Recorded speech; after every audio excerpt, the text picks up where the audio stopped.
कहीं मत जाइए क्योंकि अभी बहुत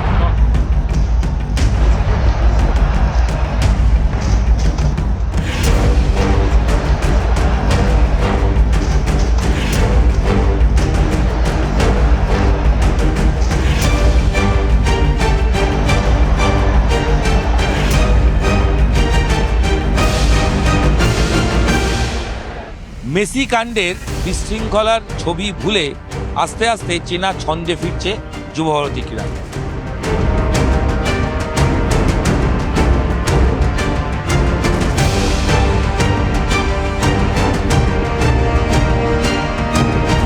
দু 2025 13ই ডিসেম্বর মেসি ইভেন্টকে কেন্দ্র করে যুবভারতী সরগরম ছিল। মেসিকে দেখতে পাওয়ার জন্য হাজার হাজার টাকা খরচ করে প্রচুর মানুষ এসেছিলেন, কিন্তু শেষ পর্যন্ত মেসিকে তারা সেভাবে দেখতে পাননি। উদ্যোক্তাদের গাফিলতি অবশ্যই ছিল এবং সেই সময় দেখা যায় যে মেসিকে ঘিরে মাঠে একাধিক লোক প্রবেশ করে ফেলেছে, আর যার ফলে মেসিকে দেখা যাচ্ছে না।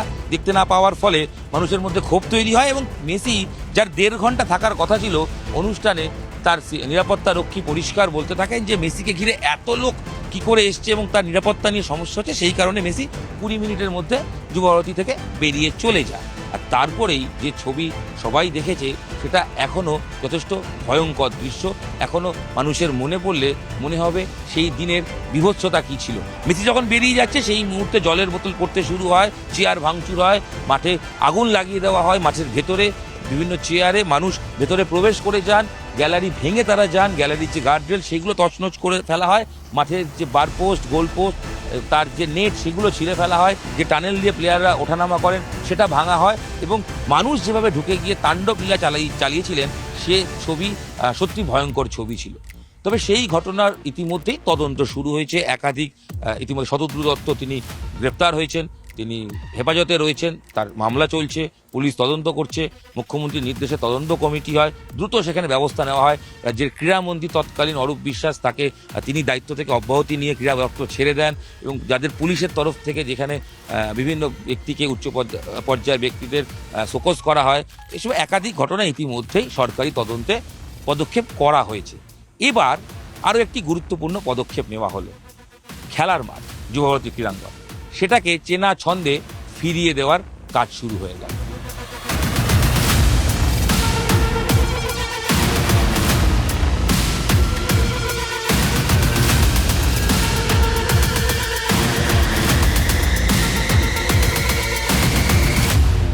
তেরোই ডিসেম্বর এই ঘটনা ঘটার পর থেকে পুলিশের তরফ থেকে এই মাঠে প্রবেশ বন্ধ করে দেওয়া হয়। তার কারণ ইনসিডেন্ট বা যে ঘটনা ঘটেছে সেখান থেকে ফরেন্সিক পরীক্ষার জন্য ফরেন্সিক টিম আসে। সেই ছবিও আমরা সেই সময় সংবাদ মাধ্যমে দেখিয়েছিলাম, নিউজ 18 বাংলায় আপনারা দেখেছিলেন, যে ফরেন্সিক এসে বিভিন্ন নমুনা সংগ্রহ করে যে কোথা থেকে প্রথমে ভাঙচুর করা হয়েছে, কি হয়েছিল, কোন অংশের দর্শক প্রথমে বিক্ষুব্ধ হয়ে ওঠেন, জলের বোতল ছোড়া হয়েছিল, কিভাবে ছোড়া হয়েছিল, কারণ মাঠে জলের বোতল প্রবেশ করার নিয়ম নেই, কারা প্রবেশ করালেন, কারা টেন্ডার দিলেন, একাধিক বিষয় কিন্তু পুলিশ তদন্ত করছে এবং ইতিমধ্যে সে ব্যাপারে তারা জিজ্ঞাসাবাদও করছে এবং তাদের তদন্ত যথেষ্ট দ্রুতগতির সঙ্গে এগোচ্ছে বলেই জানা যাচ্ছে। তবে মাঠটা ফিরিয়ে দেওয়ার জন্য ইতিমধ্যেই পুলিশের তরফ থেকে সূত্রের খবর যে অনুমতি দেওয়া হয়েছে, কারণ ফরেন্সিক যেহেতু হয়ে গেছে তাই এই মাঠে পুলিশের তরফ থেকে আর আটকে রাখা বা পুলিশের তরফ থেকে মাঠে প্রবেশ বন্ধ এরকম কোনো নির্দেশিকা আর নেই বলেই খবর।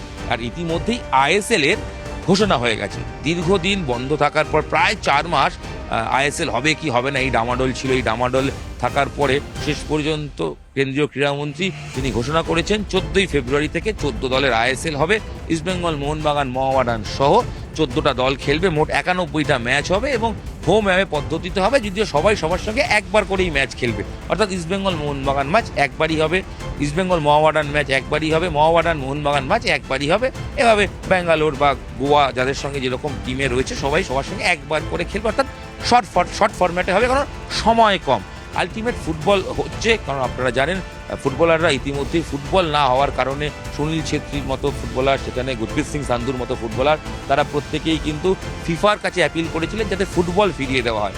আলটিমেট আইএসএল কে নিয়ে যে জট তৈরি হয়েছিল সেই জট কেন্দ্রীয় ক্রীড়ামন্ত্রক এবং ক্লাব ফেডারেশনের মধ্যস্থতায় শেষ পর্যন্ত সেটা গ্রিন সিগন্যাল পাওয়া গেছে এবং সেই টুর্নামেন্ট শুরু হচ্ছে এবং তার খরচ অনেকটা কমিয়ে আনা হয়েছে, প্রায় 25 কোটি টাকার মতো তার প্রায় 10 কোটি টাকা খরচ ফেডারেশন দেবে, ক্লাবগুলো তাদের যে 1 কোটি টাকা করে যে তাদের খেলার জন্য ফি দিত সেটা বাড়িয়ে দেওয়া হবে, এবং এছাড়াও কমার্শিয়াল পার্টনার নিয়ে যাতে লিগটাকে ঠিকঠাক করে করা যায় সেই কাজ ফেডারেশন করছে। তবে ফেডারেশন আইএসএল চালু করে দেওয়ার কথা বললেও এই আইএসএল কলকাতা টিমগুলো কোথায় খেলবে এই প্রশ্নটা উঠতে শুরু করছে। তার কারণ যুব ভারতী তো তদন্তের স্বার্থে বন্ধ ছিল, এবং যুব ভারতীর যা ক্ষয়ক্ষতি হয়েছে সেই ক্ষয়ক্ষতি মিটিয়ে শেষ পর্যন্ত খেলার জন্য কি তৈরি করা দ্রুত সম্ভব হবে এই প্রশ্ন উঠতে শুরু করেছিল। তবে ইতিমধ্যেই যেটা খবর, জানুয়ারি মাসের শুরুতে 1 তারিখ থেকে অর্থাৎ চলতি মাসের শুরুতেই, বছরের শুরু থেকেই পুলিশের তরফ থেকে এই অনুমতি পাওয়া গেছে মাঠ ঠিক করার বা সংস্কারের কাজ। প্রথমেই যেটা করা হচ্ছে, মাঠের যে গ্রাউন্ড অর্থাৎ যে খেলার যে সবুজ গালিচা বা পিচ সেটাকে ঠিক করা হচ্ছে, এবং সেটা করতে গিয়ে দেখা গেছে খুব বেশি ক্ষয়ক্ষতি সেই মেসি ইভেন্টে তাণ্ডবের পর হয়নি। কিছু কিছু জায়গায় ঘাস নষ্ট হয়েছে ঠিকই, কিন্তু বিরাট যে ক্ষয়ক্ষতি হয়েছে তা নয়। তবে গোল পোস্টের নেট ছিঁড়ে ফেলা হয়েছে, গোল পোস্টগুলোকে ভাঙার চেষ্টা হয়েছিল, সেগুলো মেরামতির কাজ হচ্ছে, এবং পুরো মাঠটা যাতে আইএসএল এর পর্যায়ে টুর্নামেন্ট হবে সেক্ষেত্রে আরও ভালোভাবে মাঠটা তৈরি করা যায় সেই কাজ ইতিমধ্যেই শুরু হয়ে গেছে। এবং যেটা জানা যাচ্ছে দিন 15 অর্থাৎ জানুয়ারির 15 থেকে 20 তারিখের মধ্যে মাঠ সম্পূর্ণভাবে তৈরি হয়ে যাবে। শুধু মাঠ হওয়ার পরেই তার পাশে যে ট্র্যাক রয়েছে যেখানে অ্যাথলিটরা দৌড়ন, সেই ট্র্যাকেরও অনেকটা ক্ষয়ক্ষতি হয়েছে, সেই ট্র্যাকগুলোকেও মেরামত করে ফেলা হবে। এবং যে ছবি আমরা দেখতে পাচ্ছি যুব ভারতী ভেতরে পরিষ্কার করে ফেলা হয়েছে, যে তছনছের ছবি বারবার অন্তত ফুটবল প্রেমীদের পশ্চিমবঙ্গবাসীদের সত্যি তাদেরকে নাড়া দিচ্ছিল, কষ্ট দিচ্ছিল। তার কারণ খারাপ ভাঙচুর যুব ভারতীর ছবিটা কেউ দেখতে চায়নি, সেই ছবি বারবার ক্যামেরা মাধ্যমে সংবাদ মাধ্যমে ফুটে উঠছিল। চেয়ার পড়েছিল, যত্রতত্র জলের বোতল পড়েছিল, সব পরিষ্কার করে ফেলা হয়েছে ক্রীড়া দপ্তরের পক্ষ থেকে ইতিমধ্যে। এবং পিডাব্লিউডির সঙ্গে বৈঠক করে আনুমানিক কত খরচ হবে সেসব যাবতীয় কোথায় কি মেরামত করতে হবে যাবতীয় তালিকা তৈরি হয়ে গেছে বলে খবর, এবং সম্পূর্ণ মাঠ মেরামত তৈরি হচ্ছে, মাঠ পরিষ্কার করে ফেলা হয়েছে, ভাঙা চেয়ারগুলোকে এক জায়গায় নিয়ে এসে রাখা হচ্ছে, সেই ছবি আপনারা দেখতে পাচ্ছেন। এবং ঠিক করা হয়েছে যেটা খবর, যে এই চেয়ারগুলোর মধ্যে যেগুলো ভালো আছে সেগুলোকেই আবার লাগানোর ব্যবস্থা করা হবে, অর্থাৎ চেয়ারগুলো যেখানে ভেঙে ফেলা হয়েছে সেগুলোকে পুনরায় সেখানে প্রতিস্থাপন বা বসানোর চেষ্টা করা হবে। ইতিমধ্যেই এই কাজটা নিয়ে কবে থেকে হবে সেটা আলোচনা করা হচ্ছে, এবং বিভিন্ন ক্লাব ইস্টবেঙ্গল, মোহনবাগান, কর্তা বা কলকাতার টিম প্রধান তারা বলছেন যে তারা ঘরের মাঠেই ম্যাচ খেলবেন, অর্থাৎ যুব ভারতীতে খেলবেন। এবং এই প্রসঙ্গে তাদের সঙ্গে ক্রীড়া দপ্তরের কথা হয়েছে। একটা জায়গায় চিন্তা থেকে যাচ্ছে, সেটা হচ্ছে ডার্বি ম্যাচ যাতে প্রথম দিকে যদি না হয় লিগের, সেক্ষেত্রে একটা সুবিধা হবে, কারণ ডার্বি ম্যাচ হলে প্রচুর সংখ্যক দর্শক আসেন, সেক্ষেত্রে গ্যালারি সংস্কারটা খুব ইম্পর্টেন্ট। এবং বাথরুমেরও অনেক জায়গায় ক্ষয়ক্ষতি হয়েছে, সেগুলোকেও মেরামতি করার চেষ্টা হচ্ছে, কারণ অনেক বাথরুম ভেঙে ফেলা হয়েছে। তাই ডার্বি ম্যাচের আগে চেষ্টা করা হবে যাতে গ্যালারির যে ভাঙা চেয়ার সেগুলোকে পুনরায় লাগিয়ে দেওয়া যায়, এইটাই একটা বাকি থাকবে বড় কাজ।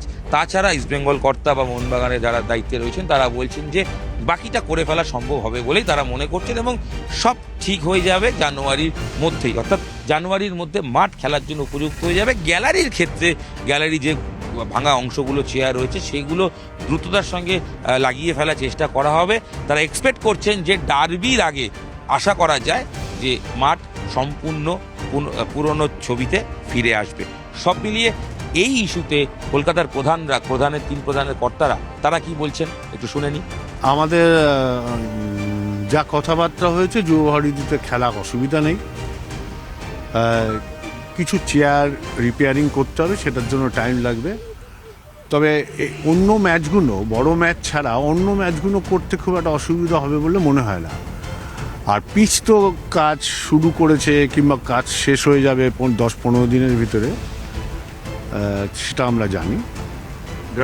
হ্যাঁ, গ্রাউন্ডটা আমার মনে হয় না কোনো অসুবিধা হবে এখানে খেলা হতে।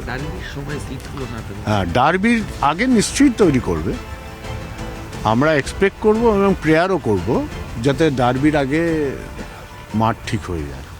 আইএসএল হবে, শুরু হবে, খেলা হবে, সো নিশ্চয়ই এটার একটা যখন একটা ঠিক হয়ে যাবে, আমার মনে হয় আমাদের স্টেডিয়ামের সংস্কারের কাজও নেক্সট 1 মাসের মধ্যে শেষ হয়ে যাবে। মাঠের ক্ষতি হয়নি, কিন্তু গ্যালারির ক্ষতি এগুলো তো ঠিক করতে হবে, সিট বসাতে হবে, যা ভেঙেছে সেগুলোকে ঠিক করতে হবে। আমরা সবাই আশাবাদী যে এটা তাড়াতাড়ি হয়ে উঠবে। এবং আপনারা আইএসএল এর হোম ম্যাচ যুব ভারতীতেই খেলবেন, মানে সেই মর্মেই নিশ্চয়ই ক্রীড়া দপ্তরের সঙ্গে কথা বলবেন। হ্যাঁ, ডেফিনেটলি। আমাদের হোম ম্যাচ হলে আমরা যুব ভারতীতেই খেলবো। তোমার তো একটাই প্রশ্ন, সেটা হচ্ছে যে মাঠ যেহেতু ঠিক হয়ে যাবে কিন্তু গ্যালারি হতে তো একটু সময় লাগবে। ডার্বি যদি আগে না হয়, মানে এরকম কোনো আবেদন কি থাকবে যাতে মানে পরের দিকে হয়, কারণ মাঠটা তৈরি হতে ওয়ার্কআউট করতে হবে, সব পক্ষকেই একটা বসে একটা আলোচনায় আসতে হবে। আগে কিভাবে টুর্নামেন্টটা হয় মনে ঠিক হোক, তারপরে এটা নিয়ে এগোনো যাবে। শুনলেন কলকাতার ক্লাব কর্তারা, তারা আশাবাদী যে চেনা ছন্দে যুবভারতী ফিরতে চলেছে। সব থেকে ভালো খবর এটাই, বছরের শুরুতে ফুটবল যেরকম ফিরছে, ভালোবাসার দিন 14ই ফেব্রুয়ারি ফুটবল মাঠে ফুটবল ফিরতে চলেছে। আইএসএল অনিশ্চিত থাকলেও সেই টুর্নামেন্ট হচ্ছে, ছোট করে হলেও টুর্নামেন্ট হচ্ছে, জানিয়ে ফুটবলাররা খুশি, জানিয়ে অবশ্যই কর্তারা খুশি, এবং অবশ্যই তার সঙ্গে যুবভারতীতে ম্যাচ হবে কিনা এই নিয়ে যদি কোনো দুশ্চিন্তা কারোর থেকে থাকে, নিশ্চিন্তে থাকুন।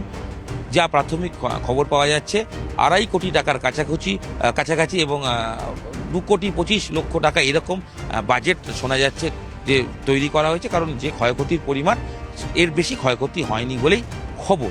এবার এই দ্রুততার সঙ্গে এই ক্ষয়ক্ষতি মেরামত করে দ্রুত স্টেডিয়ামকে পুরনো চেহারায় প্রিয় যুবভারতীতে ফিরিয়ে দেওয়ার জন্য উদ্যোগ নিয়েছেন রাজ্যের ক্রীড়া দপ্তর, এবং ক্রীড়া দপ্তরের পক্ষ থেকে ইতিমধ্যেই মাঠকে সংস্কারের কাজ করা হচ্ছে। সব মিলিয়ে আর কয়েকদিনের অপেক্ষা চেনা যুবভারতীতে প্রিয় দল মোহনবাগান, ইস্টবেঙ্গল বা মোহামেডানের খেলা দেখার জন্য আপনারা মাঠে আসবেন, কারণ এইটুকু নিশ্চিত করে জানা যাচ্ছে যে আইএসএলের সব ম্যাচ বা কলকাতার 3 প্রধানের যুবভারতীতে হোম ম্যাচ হবে।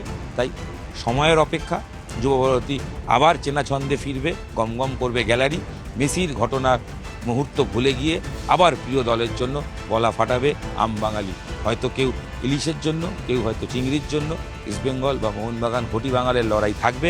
সেই লড়াই আবার দেখবে চেনা যুবভারতী, বাঙালির প্রিয় স্বাদের যুবভারতী ক্রীড়াঙ্গন আবার ফুটবল নিয়ে ফিরছে। সময়ের অপেক্ষা মাত্র, যুবভারতী সংস্কারের কাজ শুরু হয়ে গেল। নিউজ 18 বাংলা ডিজিটালে আপনাদের সঙ্গে আমি ইরণ রায় বর্মন ছিলাম।